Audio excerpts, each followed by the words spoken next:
ọba Akeem Ọwádé kò tí ì yọjú sí àwọn elétò, àwọn olúawo àti àwọn tí wọ́n wà nígbọnú ètò yẹn, kò tí ì yọjú sí wọn. Pé táwọn ń rí ni pé àwọn gbọ́ pé ọmọọba Akeem Abímbọ́lá Ọwádé pé ó ti gba ìlú Canada tó ń gbé, ó ti gbabẹ̀ lọ. Kí wàá ní ọmọọba Abímbọ́lá Akeem Ọwádé kí ló lọ sí nílùú Canada? Ohun tí wọ́n gbé jáde ò ní pé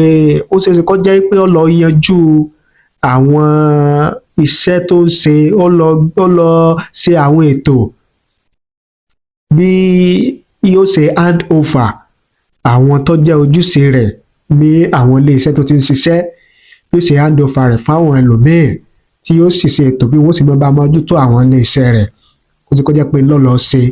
ní ìlú Canada. Ó sì jẹ́ pé lọ́gán